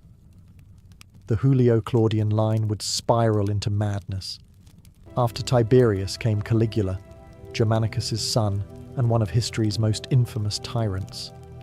Then came Claudius, her great-nephew, and awkwardly, her grandson-in-law. Then Nero, who was descended from both Livia's bloodline and her political plans. By the time Nero fiddled while Rome burned, Livia's family tree looked more like a bonfire. But make no mistake, every branch of that tree had been shaped by Livia. She didn't live to see the dynasty crumble, but she built its bones. While Augustus ruled an empire of marble and legions, Livia ruled a quieter empire, one of blood, marriage, and manipulation. Every emperor for the next half-century could trace his legitimacy back to her. In the history of dynasties, she wasn't just a link in the chain, she forged the chain. Livia Drusilla lived long. Too long, if you asked her son Tiberius. She had survived Julius Caesar's assassination, the fall of the Republic, a dozen rival heirs, and the transition into empire. She outlived Augustus, outmaneuvered her enemies, and turned her family into gods. But in her final years, she found herself in an increasingly bitter standoff with the very man she had sacrificed everything to empower, Tiberius. Their relationship was never warm, but as emperor, Tiberius grew colder still. He resented her influence, her lingering presence in court, her continued efforts to advise, and, perhaps, control him. And Livia, having spent decades guiding an empire, was not about to quietly retire to her villa. The court became tense. Tiberius began retreating from Rome altogether, withdrawing to Capri in self-imposed exile. He left governance in the hands of Sejanus, his ambitious and ruthless Praetorian prefect. Livia remained in Rome, surrounded by statues, honours, and the eerie quiet of being revered but no longer needed. When she fell ill in 29 CE, her death was not met with the mourning one might expect for the matriarch of the Julio-Claudian dynasty. Tiberius refused to return to Rome. He didn't attend her funeral. He delayed her deification, denied her public honours, and, most cruelly, left her body unburied for days. For the woman who had shaped an empire, it was a cold and calculated dismissal. Was it petty vengeance? Guilt? Or perhaps a final act of defiance from a son who never asked to be emperor? Historians would later paint Tiberius as a brooding, paranoid ruler, haunted by his mother's legacy. Livia had orchestrated his rise, cleared his path, and ensured his power. But in doing so, she may have crushed whatever warmth existed between them. To Tiberius, her guidance likely felt more like a leash. She died at age 86, having lived through nearly 9 decades of Rome's most transformative years. No other Roman woman had ever wielded such sustained influence or held court at the side of emperors for so long. And yet, her final chapter was marked not by triumph, but by silence. Betrayed not by enemies, but by the very son she had raised to rule. Livia Drusilla died a mortal, but Rome wasn't finished with her yet. Though Tiberius refused to honour her properly in death, the empire she helped shape still remembered. Her grandchildren, especially the Emperor Claudius, her own great-nephew and grandson-in-law, would eventually restore her place in the imperial pantheon. In 42 CE, over a decade after her death, Claudius formally deified Livia. She became Diva Augusta, a state goddess. It was a final cosmic promotion for the woman who had spent her life manipulating power from the shadows. Altars were built, priestesses appointed. Her image joined that of Augustus in temples and ceremonies. In death, she became what no woman before her had ever been, a god sanctioned by the Roman state. But sanctification didn't come with forgiveness. For centuries, Livia's name remained entangled in rumour. Ancient historians, mostly male, were never quite sure what to make of her. Tacitus portrayed her as calculating, cold, a woman who excelled in the arts of her sex. Cassius Dio cast her as an empress in all but name, domineering, manipulative, and possibly responsible for more than a few conveniently timed deaths. Then came Suetonius, with his blend of gossip and history. He didn't say outright that Livia poisoned Augustus, but he certainly let the rumour breathe. And yet, even her critics admitted her brilliance. She lived modestly. She ruled quietly. She never flaunted her influence, never gave a public speech, never took a formal political role. And yet she shaped the fate of Rome more than most men who wore the toga. Modern historians have tried to untangle fact from fantasy. Was she a murderer or just a master strategist? A loyal wife or a political operator? The truth may be all of the above. But her impact is undeniable. Without Livia, there is no Tiberius. Without Tiberius, there is no Julio-Claudian dynasty. Her hand guided the empire's first steps, Her lineage ruled its first century, and her myth haunted its historians for 2 millennia. In a city of emperors, conquerors, and demigods, Livia did what no woman had ever done. She ruled Rome from the shadows and ascended to the heavens, not by sword or speech, but by survival. In the end, Livia Drusilla's story isn't just about palaces, poisons, or statues. It's about how one woman navigated the sharpest political landscape in history without ever raising a sword, or even her voice. Rome was a world that excluded women from real power. And yet, somehow, Livia rewrote the rules without ever admitting she held the pen. She never gave a speech in the Senate, never commanded an army, never held an official title during her husband's reign. And yet, for 5 decades, no major decision was made in the empire without her fingers brushing it first. She made herself indispensable to Augustus, not through seduction or softness, but through loyalty, intelligence, and absolute control over her image. In a culture that worshipped modesty in women, she became the living embodiment of Roman virtue. She was the wife, the mother, the goddess. But she was also the chess master, the kingmaker, and, some whispered, the Queen of Rome in all but name. Her genius was subtlety. Where other women of the imperial family, like Messalina or Agrippina the Younger, would be vilified for ambition, Livia escaped condemnation, cloaked in virtue. She wore tradition like armour. And in doing so, she created the blueprint for every powerful Roman woman who came after her. But her legacy is complex. The dynasty she built would unravel into madness and murder. Her descendants included emperors like Caligula and Nero, men whose excesses would stain the very name she had worked so hard to elevate. And her own relationship with Tiberius ended not in triumph, but in silence and coldness. Power came at a cost. Yet, despite all that, Livia endures. She remains one of the most fascinating figures in ancient history, not because she ruled Rome like a man, but because she ruled it like no man ever could, with patience, with silence, with the terrifying brilliance of someone who understood that real power doesn't shout, it whispers. Livia Drusilla didn't just witness the birth of an empire. She midwifed it. She didn't just preserve a dynasty. She engineered it. And she didn't need a throne or crown to make history. All she needed was time. And Livia had mastered the long game from the very beginning.